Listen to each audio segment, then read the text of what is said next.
আসসালামু আলাইকুম।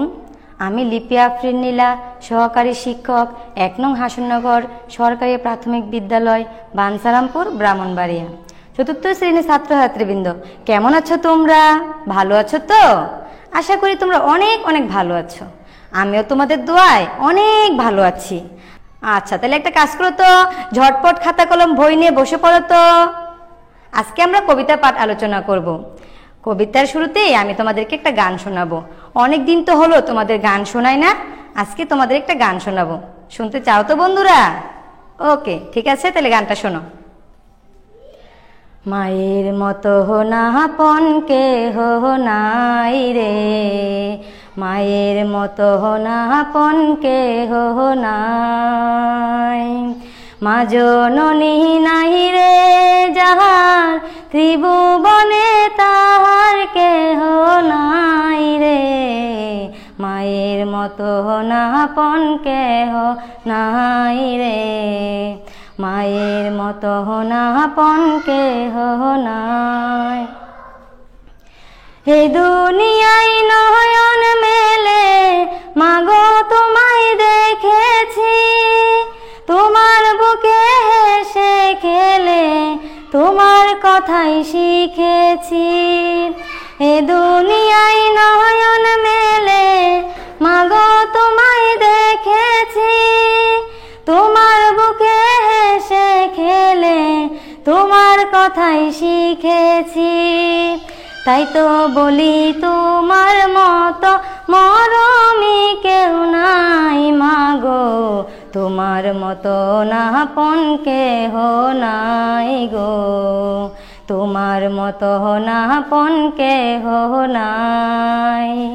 মা জননী নাই রে যাহার, ত্রিভুবনে তাহার কেহ নাই রে। মায়ের মতো না আপন কেহ নাই রে, মায়ের মতো না আপন কেহ নাই।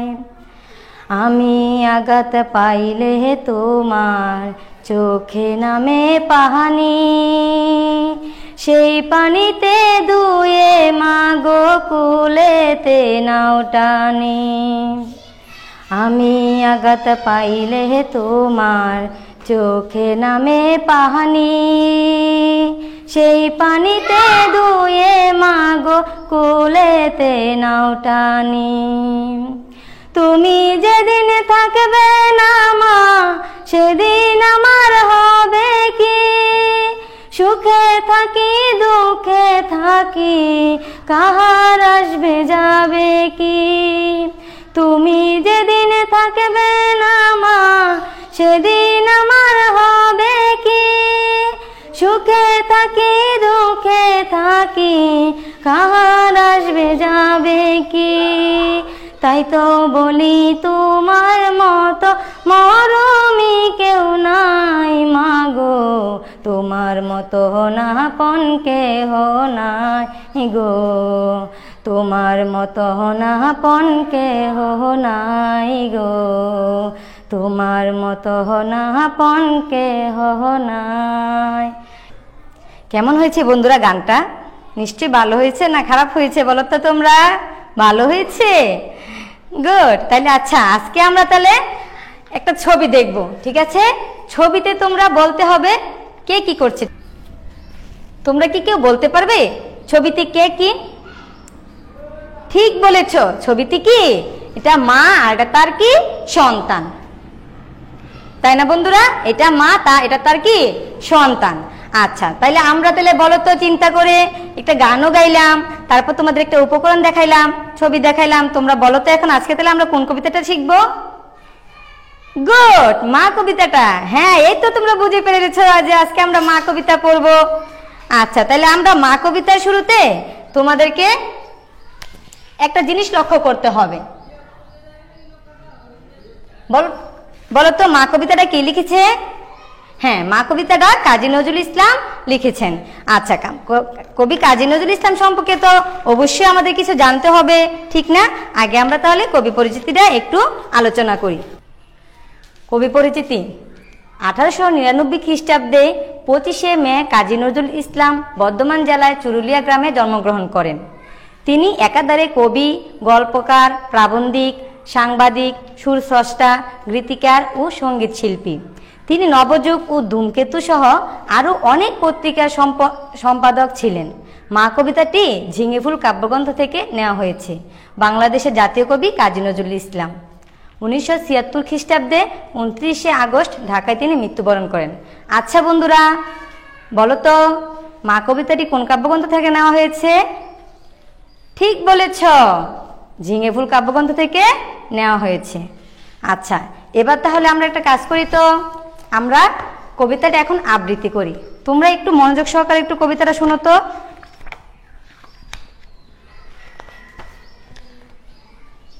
মা, কাজী নজরুল ইসলাম। যেখানেতে দেখি যাহা মায়ের মতন আহা, একটি কথায় এত সুধা মেশা নাই। মায়ের মতন এত আদর সোহাগ সে তো আর কোনো কানে কেউ পাহিবে না বাই। হেরিলে মায়ের মুখ দূরে যায় সব দুঃখ, মায়ের কুলেতে শুয়ে জুড়াই পরাণ। মায়ের শীতল কুলে সকল যাতনা বলে, কত না সোহাগ মাতা বুকটি বরান। যখন জনম নিনু কত অসহায় ছিনু, কাদা ছাড়া নাহি জানিতাম কোনো কিছু। উঠা বসা দূরে থাক, মুখে নাহি ছিল বাক, চাহাই না ফিরতে শুধু মায়ের পিছু পিছু। তোমরা একটু মনোযোগ সহকারে কবিতাটা একটু দেখো তো। হ্যাঁ, একটু মনোযোগ সহকারে দেখো। আচ্ছা, আমি যে কবিতাটা আবৃত্তি করলাম তোমরা দেখো তো, এখানে কি কোনো কঠিন শব্দ আছে যে তোমরা অর্থটা বুঝতে সমস্যা হচ্ছে? আছে? আচ্ছা, তাহলে তোমরা বলো তো, একটু দেখো তো চিন্তা করে তোমরা কোন কোন অর্থগুলা বুঝতে পারতেছ না? সুধা, আচ্ছা দেখো তাহলে আমরা তাহলে শব্দার্থগুলা লিখি। হ্যাঁ, সুধা শব্দের অর্থ অমৃত বা মধু, ঠিক আছে? সুধা শব্দের অর্থ কি? অমৃত বা মধু।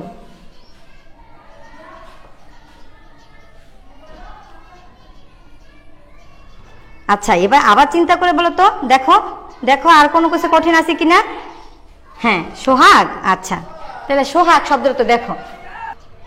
হ্যাঁ, সোহাগ শব্দের অর্থ আদর। বুঝতে পারছো?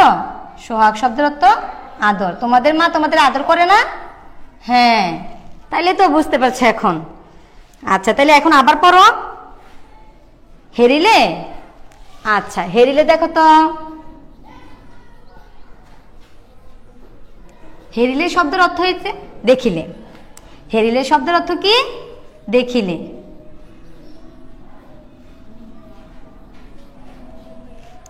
আচ্ছা, দেখো তো পরাণ শব্দের অর্থ কি তোমরা জানো? আচ্ছা, তাহলে জানো না যেহেতু পরাণ শব্দের অর্থ,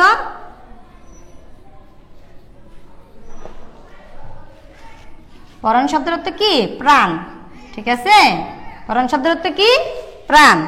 তাহলে আর আছে দেখো তো, যাতনা। আচ্ছা, দেখো যাতনা শব্দের অর্থ কি?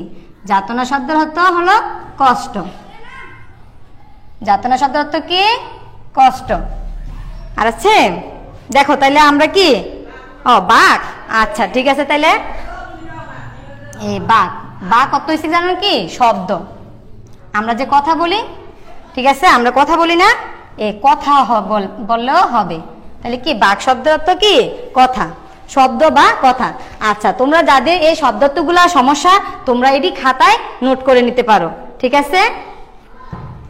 আচ্ছা, তাহলে এবার শোনো, আমরা তাহলে এবার একটু কি করব, এই কবিতার কিছু চরণ নেব। কবিতার কিছু চরণ নিয়ে তোমাদেরকে কি, আচ্ছা এর আগে চরণ নেওয়ার আগে তোমরা একটু খেয়াল করো তো, এখানে কি কবিতার কোনো যুক্তবর্ণ আছে? হ্যাঁ, তোমরা একটু মনোযোগ সহকারে দেখো তো, যুক্তবর্ণ আছে? ঠিক, কোনো যুক্তবর্ণ নেই। তাহলে আমাদের কি আজকে কোনো যুক্তবর্ণ নাই। আচ্ছা, তাহলে আমরা কি একটি 9 নং এর মধ্যে একটা প্রশ্ন আসে, বুঝছো? কি প্রশ্ন আসে? কবিতার চরণ থেকে কিছু লাইন আসে আর ওইখান থেকে কিছু প্রশ্ন। আচ্ছা, তাইলে আমরা কি করব, আজকে যখন জনম নিনু এখান থেকে নিয়ে এই যে চাহানি ফিরে তো শুধু মার পিছু পিছু এতটুকু অংশ আমরা আজকে নেব, ঠিক আছে? পুরোটা তো আমি লিখতে পারবো না এখন, তাইলে কি আমরা একটু লিখে ফেলি। যখন জনম নিনু কত আশায় ছিল, এখান থেকে আমরা কতটুকু নিলাম? মার পিছু পিছু। তোমরা শোনো, এখান থেকে ক নং ক নঙে যে প্রশ্নটা আসবে সেটা হলো কবিতা অংশটি কোন কবিতার অংশ। ঠিক আছে, কবিতা অংশটি কোন কবিতার অংশ। শোনো বন্ধুরা, এই ক নঙের প্রশ্নটা তোমাদের 9 নঙে সবসময় থাকবে। ঠিক আছে, তোমাদের এই প্রশ্নটা থাকে। দেখো তো, তোমরা তো পরীক্ষা দিতে পারো নাই, সেই জন্য বোঝো নাই। ঠিক আছে, এই যে কবিতা অংশটি কোন কবিতার অংশ এবং কবির নাম কি। ঠিক আছে, তারপরে প্রশ্নটা থাকবে, এটাও কোনো পরিবর্তন হবে না, সবসময় এটাও থাকবে যে কবিতাটির অংশগুলোর মূল ভাব লেখো। কবিতা অংশের মূল ভাব লেখো, বা মূল ভাব লিখো দেওয়া থাকতে পারে।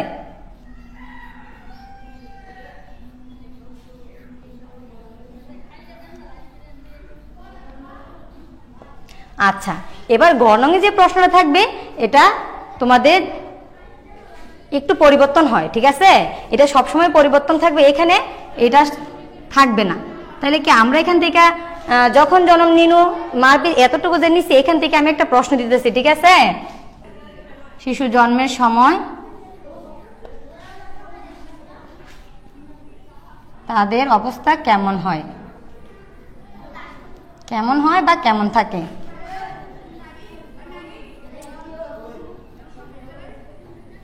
তিনটি বাক্যে লিখো। বুঝাইতে পারছি? দেখো, কবিতা অংশটি কোন কবিতার অংশ এবং কবির নাম কি। ঠিক আছে, প্রথম প্রশ্ন। দ্বিতীয় প্রশ্ন, কবিতা অংশের মূল ভাব লিখো। তারপর দেখো গ নঙে আমি কি প্রশ্নটা দিছি তোমাদেরকে, শিশু জন্মের সময় তাদের কেমন অবস্থা থাকে, কেমন অবস্থায় থাকে। তিনটে বাক্যে লিখো। আচ্ছা, তাহলে এবার দেখো তো, অবশ্যই তোমরা ক নঙের প্রশ্নটা তোমরা অবশ্যই পারবা, ঠিক না? আমি প্রশ্নের উত্তর করে লিখে দিচ্ছি, তোমরা খাতায় লিখে নাও।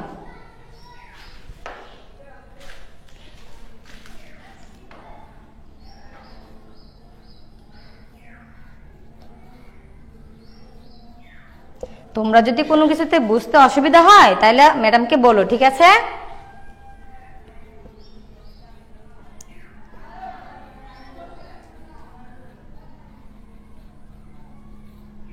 কবিতা অংশটি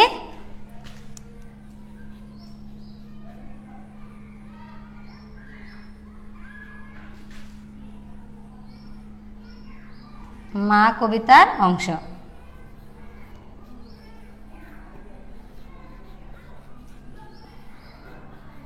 তারপরে এবং কবির নাম কি, তাহলে কি আমরা কি লিখবো, এবং। আচ্ছা, তোমরা বলো তো কবির নাম কি। গুড, কবি কাজী নজরুল ইসলাম।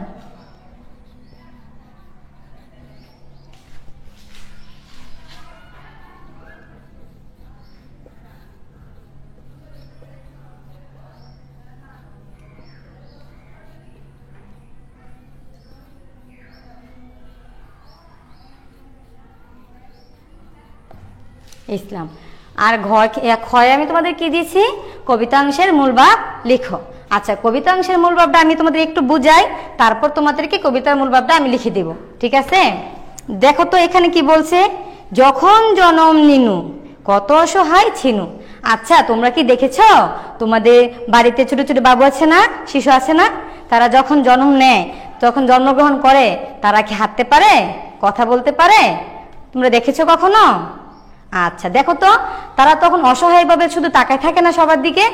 এখানেই কবি এটা বলেছে যে কাদা ছাড়া নাহি জানিতাম কোনো কিছু। সব বাচ্চাই কি জন্মগ্রহণ করার পর কি কান্না করে না? দেখেছো তোমরা? হ্যাঁ, দেখো কান্না করে। উঠা বসা দূরে থাক, মুখে নাহি ছিল বাক।